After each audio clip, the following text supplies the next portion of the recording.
A government report says that fires destroyed World Trade Center Building 7 on September 11, 2001. Scientists with the National Institute of Standards and Technology concluded that the collapse of the 47-story building was the first known instance of fire causing the total failure of a skyscraper. The collapse came about 7 hours after the Twin Towers came down. This briefing is about 50 minutes. Good morning. My name is Ben Stein. I'm the Director of Media Relations at the National Institute of Standards and Technology. I'd like to welcome all those in attendance here in our campus in Gaithersburg, Maryland, and to all those watching the webcast to the media briefing on the NIST investigation of the collapse of World Trade Center Building 7. The findings and recommendations of this 3-year investigation will be presented by Dr. Shyam Sunder, Director of NIST's Building and Fire Research Laboratory. Dr. Sunder also leads the Federal Building and Fire Safety Investigation of the World Trade Center disaster. Before we hear from Dr. Sunder, let me quickly explain the format of today's media briefing. Dr. Sunder will first give his presentation on the report. Then we will open the floor to questions from journalists in attendance, in addition to registered reporters who are watching the webcast. I ask that you please give Dr. Sunder your full attention and hold all questions until after his presentation. So that we get to as many questions as possible, I would also ask for journalists to be prepared to ask just one question with a follow-up, if necessary, during the briefing. With that, I'd like to welcome Dr. Sunder.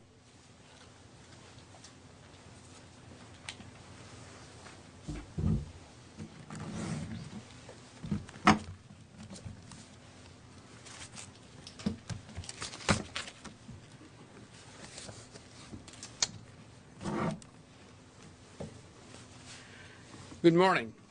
I'm here to summarize the findings from our 3-year study of the collapse of World Trade Center Building 7. The collapse of WTC 7 has been a source of extensive speculation. No planes hit the building.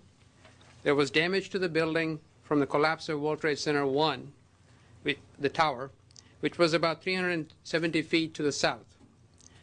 Here you can see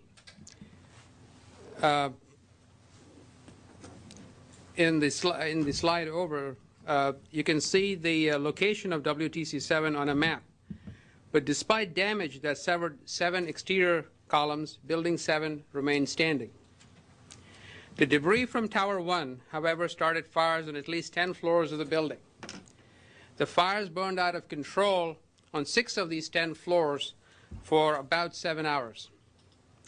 The city water main had been cut by the collapse of the 2 WTC towers, so the sprinklers in Building 7 did not function for much of the bottom half of the building. Nevertheless, other tall buildings have burned for as long or longer in similar fires without collapsing when sprinklers either did not function or were not existing. So we knew from the beginning of our study that understanding what happened to Building 7 on 9/11 would be difficult. It did not fit any textbook example of that you could readily point to and say, yes, that's why the buildings fell, or the building fell.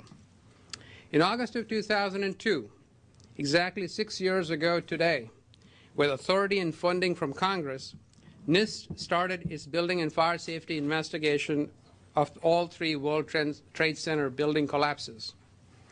The study of Towers 1 and 2 was extremely complex, and as a result, we had to place our study of World Trade Center 7 on hold.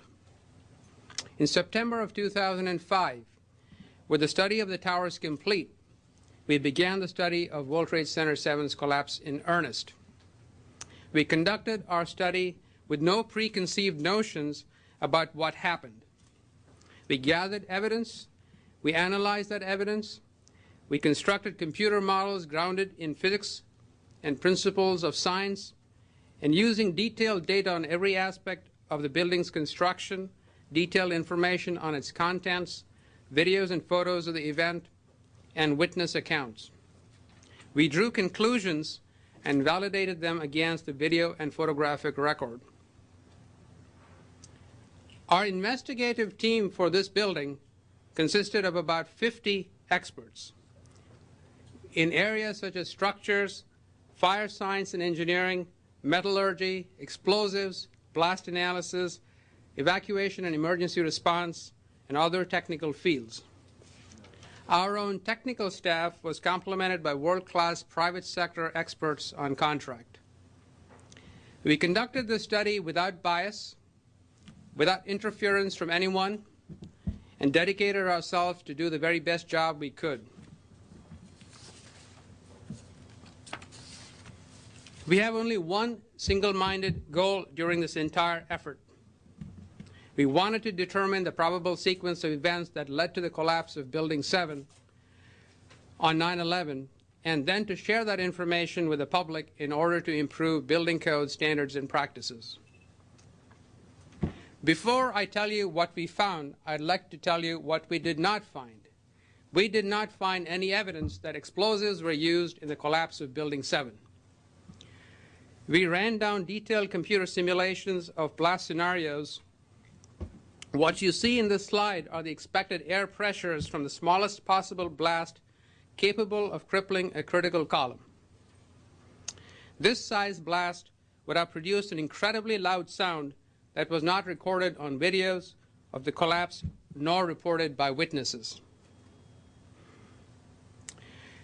The collapse was also not due to the fuel oil fires, diesel fuel oil, substantial amounts of diesel fuel that were in the building.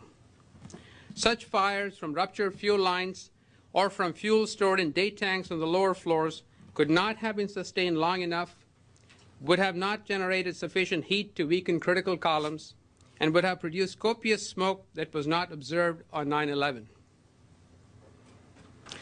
What we found was that uncontrolled building fires, similar to those we have seen in other tall buildings, caused an extraordinary event. The collapse of World Trade Center 7 was primarily due to fires. This is the first time that we're aware of that a building over 15 stories tall has collapsed primarily due to fire. We reached this conclusion by reconstructing the entire building, beam by beam, column by column, connection by connection, into a computer model, a virtual WTC 7 building. We then filled that building with as much detail as possible about exactly what type of furnishings were on each floor. Then we set fire to those virtual offices on the floors where video and other visual evidence told us the fires burned. We used a well-validated computer program developed at NIST for studying the growth and spread of fires to calculate temperatures throughout the building. On the right in this slide, for example, you see a detailed fire simulation showing the temperature of fires as they grew and spread on floor 12. And we used well-established data on the properties of structural steel, the sprayed fire-resistive material or fireproofing, and other building materials to determine how those temperatures affected the structure. A typical fire simulation for a single floor of the building took up to 2 days with a state-of-the-art cluster of Linux computers.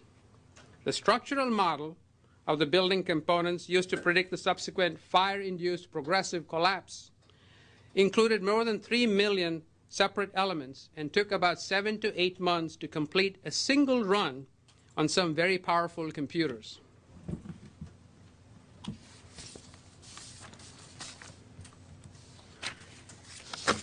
A critical factor that led to the initiation of collapse was thermal expansion of long-span floor systems located on the east side of the building.